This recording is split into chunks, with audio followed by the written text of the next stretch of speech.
আজকের ডেটে এরকম কাতলার পিস দিয়ে 70 টাকায় আমার মনে হয় ডেকার্স লেন বা ডালাউসি চত্বরে কোথাও পাওয়া যায়। আজকে চলে এসেছে সোনুদার হোটেল। কোথায়? ডেকার্স লেনে। তো ডেকার্স লেনে সোনুদার হোটেলে অনেকদিন বাদে এলাম। এখন তো শুনছি ওদের দাম ফাম বাড়িয়েছো নাকি? না না না, ও দাম বাড়ায়নি। নিয়েছো কি আগে সেটা বলো। আজকে কি নিয়েছি গেস করো। সবজি যেরকম থাকে, ডাল সবজি এরকম, চিপস আলু ভাজা সেটাও আছে, লেবু এদিকে পেঁয়াজ সব আছে, আর সাথে নিয়েছি স্পেশাল আইটেম দই কাতলা, তাই তো? দেখো ভালো একটু হোটেলে দই কাতলা দিয়ে মোটামুটি সবজি ভাত দিয়ে খেতে গেলে 150 থেকে 200 টাকা কম বেশি লাগে।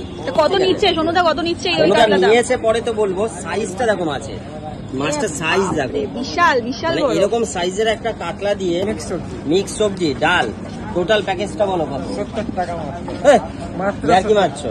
ইয়ার কি না, আমি সবাইকে বলি আমার সোনুদার হোটেলে মানে সবসময় যেন কম রেটে ভালো খাবার দেই এবং সবাইকে আমি কম রেটে খাবারতে ভালোবাসি। মানে আজকের ডেটে এরকম কাতলার পিস দিয়ে 70 টাকায় আমার মনে হয় ডেকার্স লেন বা ডালাউসি চত্বরে কোথাও পাওয়া যায় বলে। এরকম সাইজের, কিন্তু বারবার মেনশন করছি এরকম সাইজের 70 টাকা। যে দই কাতলা কি মানে সেই দইয়ের ফ্লেভার সব পাবো তো? এটা পুরোটা দইয়ের উপরেই তৈরি। কি কি রয়েছে এটার মধ্যে? এটার মধ্যে মশলা আছে, কাঁচা লঙ্কা বা পেস্ট আছে, এছাড়া তোমার দই আর আদা বাটা আছে। আদা বাটা। দাঁড়া আমি গ্রেভিটা একটু টেস্ট করি, ভুলভাল আবার বলছে কিনা। এই গ্রেভিটা কিন্তু জব্বর খেতে।